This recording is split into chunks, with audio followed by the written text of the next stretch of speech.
Quiero platicarte la historia de una señorita, de una jovencita que seguramente estaba muy ilusionada en casarse, algún día formar familia, tener hijos.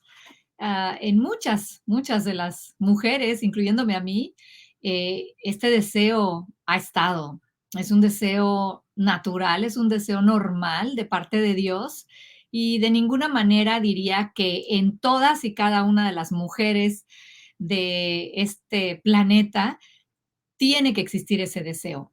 Pero sí quiero enfatizar que es un deseo natural, normal, puesto por Dios. Tampoco diré que todas, sin excepción, deben de casarse porque ese es el estado perfecto, de ninguna manera. El estado perfecto de una persona, de una mujer, es el estado donde Dios te tiene.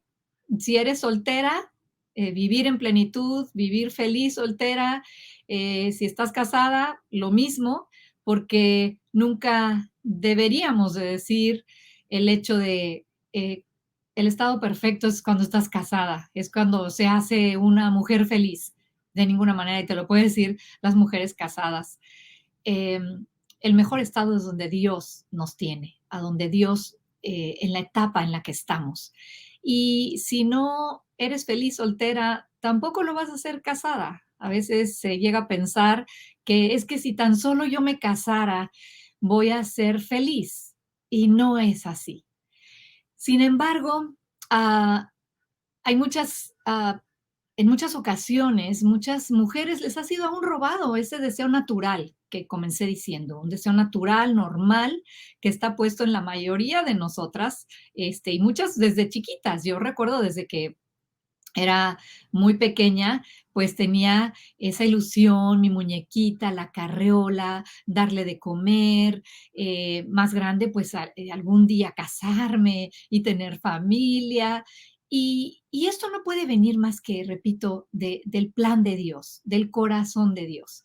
Aún lo vemos en las películas de princesas.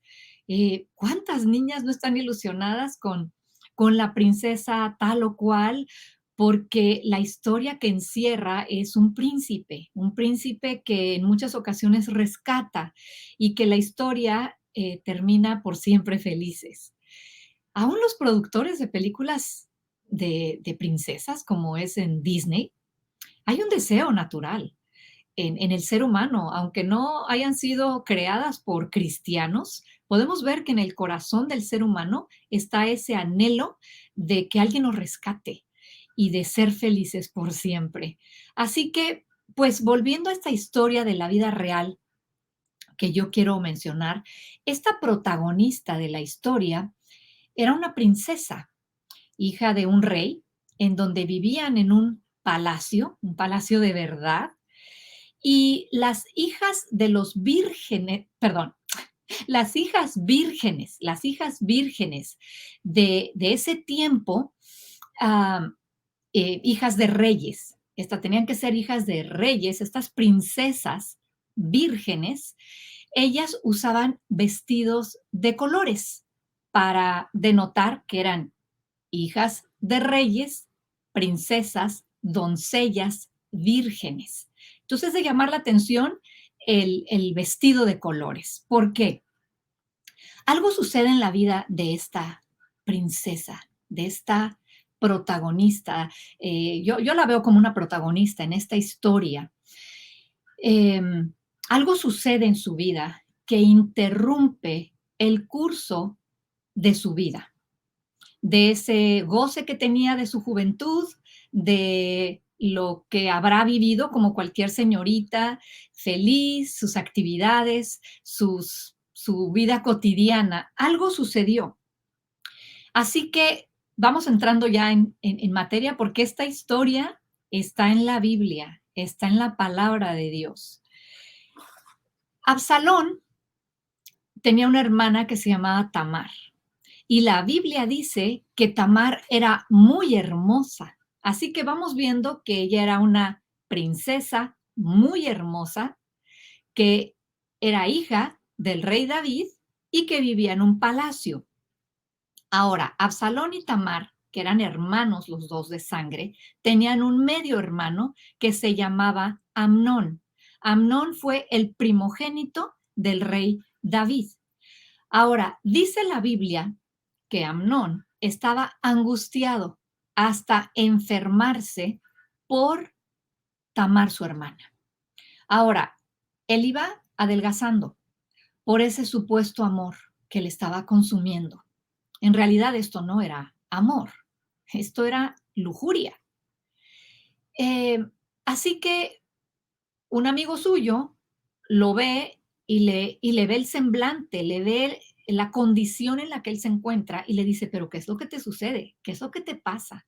¿Por qué estás como te veo?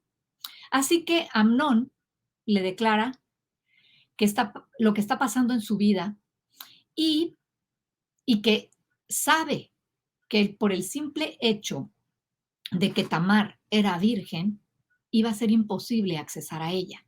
Ahora, una nota al margen muy importante es que las solteras se guardaban separadas de los hombres, de modo que nadie podía verlas a solas.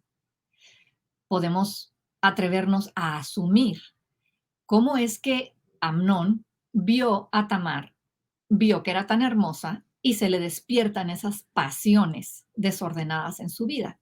Bueno, por la sencilla razón que habrán tenido convivencias como familia en donde estaban todos reunidos. Ahora, él había concebido una ardiente pasión por ella, lo cual estaba prohibido aún por la palabra de Dios y lo vamos a ver un poquito más adelante.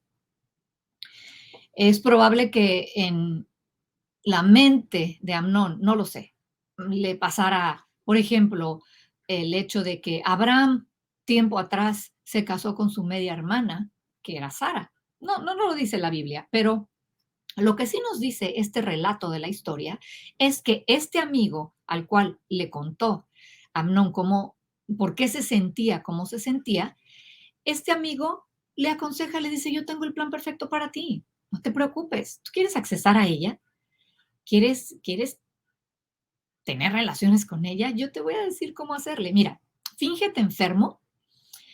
Cuando estés enfermo, seguramente tu papá va a venir y te va a ver.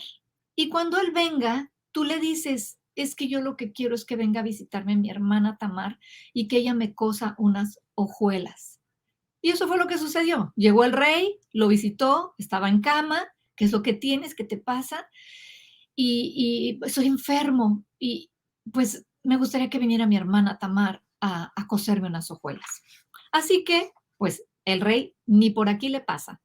Va con Tamar y le dice, ve a visitar a tu hermano porque está enfermo y quiere que le cosas unas hojuelas. Así que eso es lo que sucede. La hermana llega, lo ve y le dice, ¿me puedes por favor cocinar unas hojuelas? En ese momento, Amnón le dice a todos sus criados que se salgan de la habitación y se vayan. Ahora, yo te pediría que abras tu Biblia en 2 de Samuel capítulo 13, porque vamos a ver algunos aspectos muy interesantes.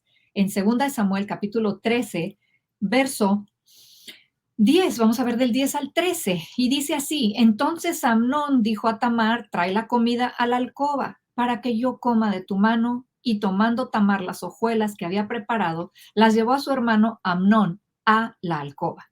Cuando ella se las puso delante para que comiese, asió de ella y le dijo, ven hermana mía, acuéstate conmigo.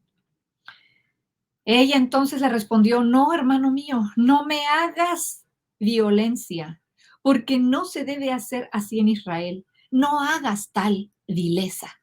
Literalmente lo que quiere decir no hagas tal vileza es no hagas esta maldad.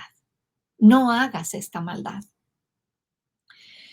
Porque ¿a dónde iría yo con mi deshonra y aún tú serías estimado como uno de los perversos de Israel? Te ruego pues ahora que hables al rey, que él no me negará a ti. Ahora, vemos que hasta aquí la historia está de película. de verdad. Es asombroso. A mí me encanta la palabra de Dios, que las historias son de la vida real. Nunca pensaríamos, a lo mejor muchos de nosotros, a lo mejor ya sabíamos esta historia, pero qué relevante ver que hay una historia de abuso sexual dentro de la palabra de Dios. Ahorita vamos a continuar y vemos el desenlace.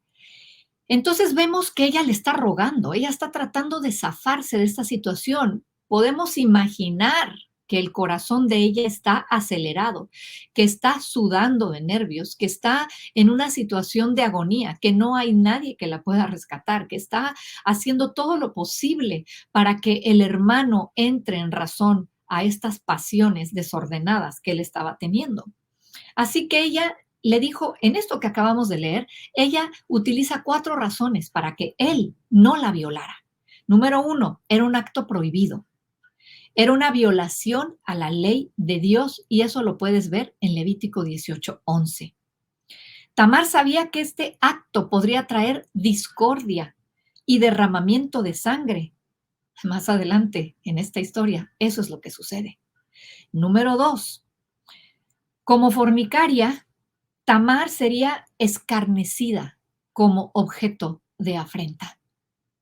Número 3, Amnón sería considerado como un malvado insensato.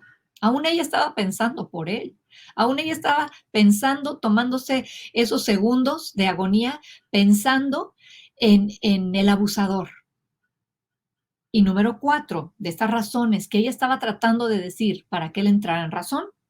Número 4, Tamar apeló en ese momento a que diera satisfacción a su deseo físico por medio del matrimonio. Yo creo que ella en su última y más desesperada momento, en el más desesperado momento, ella dijo, bueno, vamos a hablar con el rey y no me va a negar tu mano. Yo digo, si eso es lo que quieres satisfacer este instinto que tienes, este deseo, esta pasión que se ha levantado por mí, vamos a pedir permiso.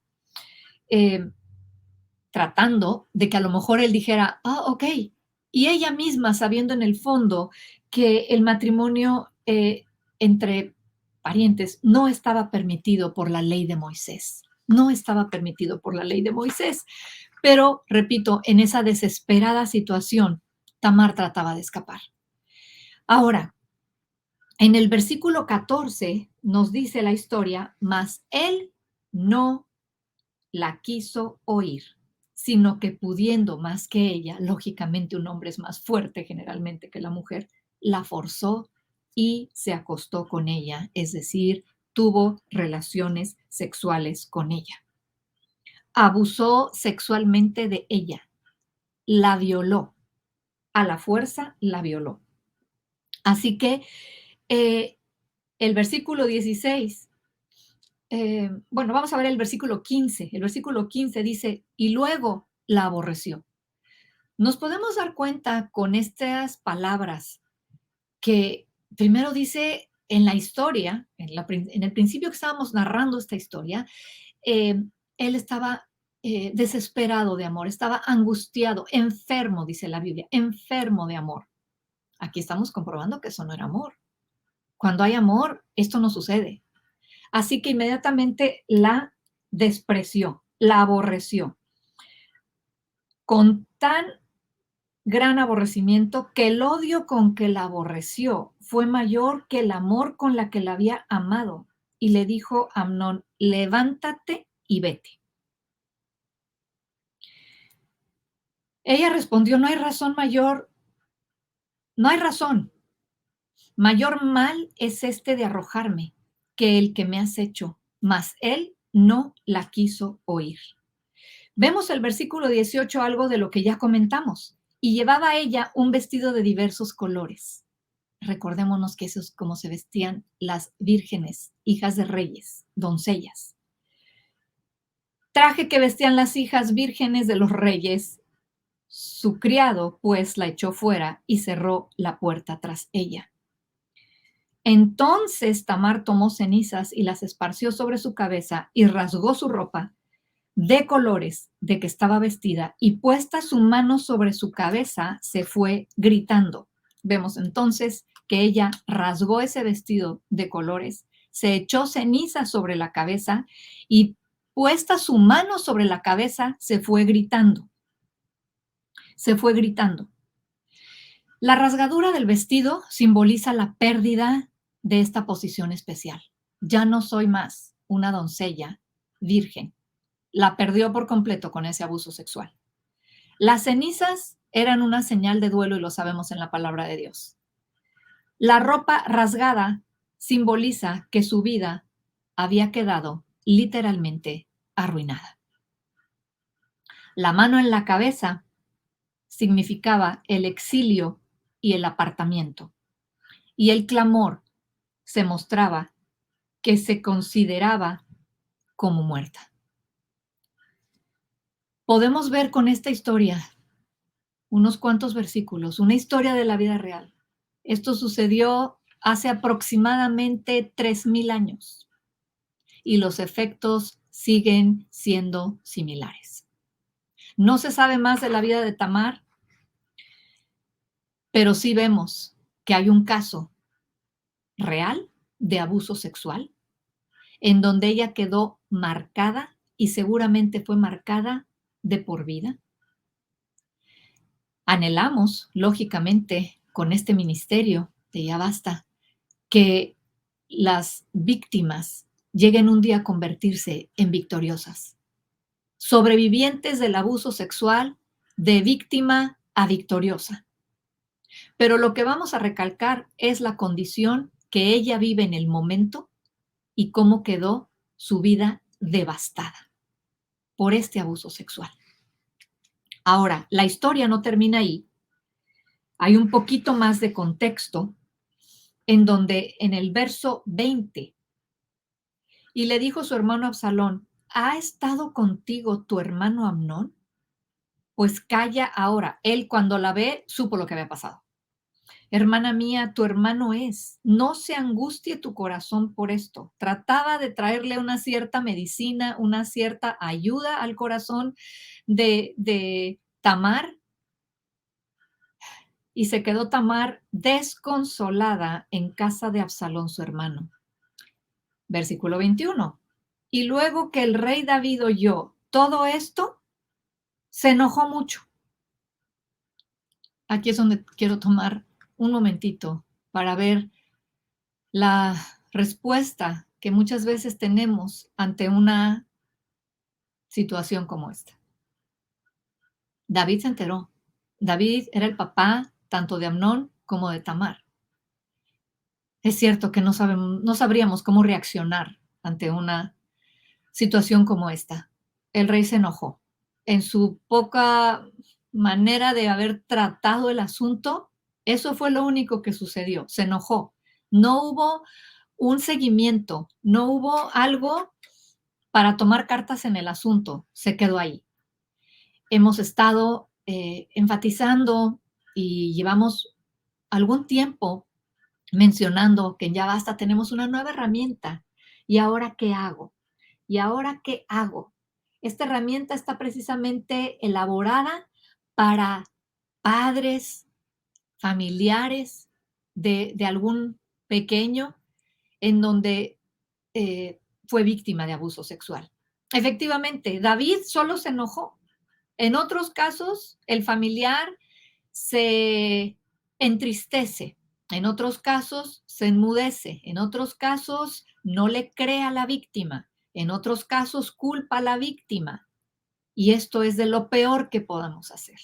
Así que anhelamos y queremos que puedas obtener una herramienta como esta para equiparnos, aun si no has sido el padre de un pequeño que ha sido abusado sexualmente, obtén una herramienta como esta y aprendamos juntos cómo poder reaccionar ante una situación tan devastadora como es esto. Ahora, para terminar, nos vamos a ir al verso 32. En el verso 32 de este capítulo, de este mismo capítulo, vemos entonces que Absalón se entera de lo que pasa. David se enojó, pero no hizo nada. Imagínate la rabia con la que Absalón reaccionó después de ver a la figura que es el papá no hacer nada al respecto. Esto es frustrante, esto provoca a ira a cualquier hijo el hecho de que papá no haga nada. Verso 32. Pero Jonadab, hijo de Simea, hermano de David, habló y dijo, no diga mi señor que han dado muerte a todos los jóvenes hijos del rey. Aquí hubo toda una situación que de contexto tendríamos que seguir leyendo los siguientes versículos, lo que confabula Absalón para poder algún día vengarse y hacer algo contra Amnón. Pues solo Amnón ha sido muerto, porque por mandato de Absalón esto había sido determinado desde el día que Amnón forzó a Tamar, su hermana. Habían pasado 2 años, desde ese momento quedó la semilla, quedó la frustración en un hijo de ver que no se hizo nada por la víctima, que no se habló a favor de ella, que no se tomó cartas en el asunto con la persona que hizo tal atrocidad. Entonces, pues tomó en sus manos el asunto y dio muerte a su medio hermano, lo cual trajo también más devastación al corazón de David por la historia que sabemos y conocemos. Pero ¿por qué se desencadenó todo esto? Por una situación de pasiones y deseos de este hermano en donde forzó, abusó sexualmente y violó a su hermana. Y hoy día, 3000 años después, seguimos viendo situaciones muy similares. Dentro de nuestros hogares, el padre abusando, el hermano, el medio hermano, el primo, el tío y obviamente gente cercana a la víctima. Pero que con esta enseñanza nos quede en el corazón, número uno, que en la palabra de Dios hay abuso sexual, hay una historia desgarradora. Y número dos, que el Señor siga incomodando nuestros corazones para poder hacer algo al respecto y siempre, y por sobre todas las cosas, ver por la víctima y la recuperación de manera integral de la víctima y de las personas a su alrededor, que son los familiares, que también se afectaron. Así que seguimos aprendiendo de este tema, por qué el abuso sexual es tan dañino.